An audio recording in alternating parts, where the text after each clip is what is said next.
ஒரு விஷயம் செய்யணும். ரெண்டு விஷயம் இருக்கு. இண்டிவிஜுவலா தனி மனிதர்களாக நம்மால் என்ன செய்ய முடியும்? இப்ப நானே நிறைய திருமணங்களுக்கு போகிறேன். முன்னாடியில திருமணங்களை தாம்பூல போய் கொடுப்பாங்க. தேங்காய் இருக்கும், பழம் இருக்கும். இப்ப எல்லாருமே ஒரு செடி, மரச்செடி, மரக்கன்று கொடுக்குறாங்க. மரக்கன்றுகளை கொடுத்து தாம்பூல போய் கொடுக்குறாங்க. ரொம்ப ரொம்ப நல்ல விஷயம்.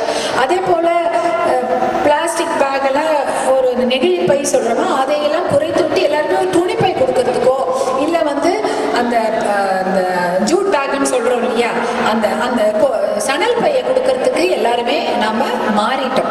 இதெல்லாம் ரொம்ப ரொம்ப ரொம்ப நல்ல விஷயம். அதே போல வீடுகள், இல்லங்கள்ல நம்ம என்ன பண்ண முடியும்? நம்ம ஒரு வீடு கட்டுறோம்னா கண்டிப்பாக ஒரு வீடு கட்டணும், இல்லை ஏதாவது ஒரு இடம் ரெடி பண்ணோம்னா அந்த இடத்துல இருக்கக்கூடிய மரங்களை எடுத்து விட்டு தான் வீடு கட்ட முடியும். அப்போ மரங்களை எடுக்கும் பொழுது ஒரு 10 மரங்களை அங்க இருக்கக்கூடிய பள்ளிக்கூடங்களை நட வேண்டும்.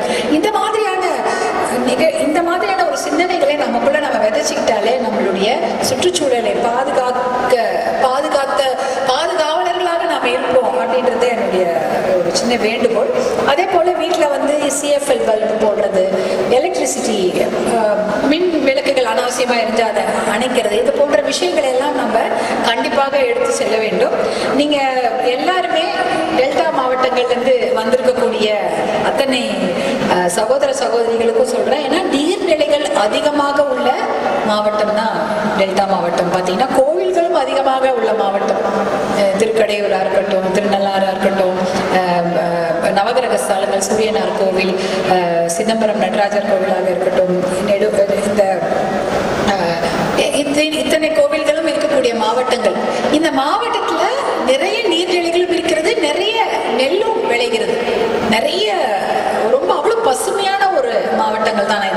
இந்த மாவட்ட கடலோர மாவட்டங்கள்லாம் பார்க்குறேன். அங்க பார்த்தீங்கன்னா ஒரு கொஞ்ச நாளுக்கு முன்னாடி அந்த methane, shale gas, crude oil இதை எடுக்கக்கூடிய ஒரு நிலைமை இருந்தது. எல்லாருக்கும் தெரியும்னு நினைக்கிறேன். அந்த இடத்துல நெடுவாசல், கதிராமங்கலம், அந்த பெட்ரோகெமிக்கல் போராட்டம் எல்லாம் நிறைய நடந்த இடம் தான் அந்த இடம். எங்களுடைய நிறுவனர் மருத்துவர் ஐயா அவர்களும் மருத்துவர் அன்புமணி அவர்களும் அந்த இடத்துல நிறைய முறை போராட்டம் பண்ணி இருக்கிறாங்க. ஏன்னா அந்த ஷேல் கேஸ் என்பது 5 கிலோமீட்டர் ட்ரில் பண்ணணும். 5 கிலோமீட்டர் தூரம் இல்லை, 5 கிலோமீட்டர் ஆழத்துல ட்ரில் பண்ணி கீழே பிளாஸ்ட் பண்ணனாதான் ஷேல் கேஸ் கிடைக்கும். அதே போல க்ரூட் ஆயில்ல 2 கிலோமீட்டர் ஆழத்துல ட்ரில் பண்ணணும். அப்படின்னா அப்ப அந்த பகுதியில் இருக்கக்கூடிய நீர்நிலைகளுடைய நிலையை நினைச்சு பாருங்க. என்ன அந்த பகுதியில புல்லு பூண்டு, மரம், செடி, கொடி, அதுல இருக்கக்கூடிய பயோடைவர்சிட்டி, பல்லுயிர் பெருக்கம் சொல்றாங்களே, அங்க இருக்கக்கூடிய காக்காவோ, குருவியோ, பட்டாம்பூச்சிகளோ, மற்ற நீர்நிலைகள் இருக்கக்கூடிய பூ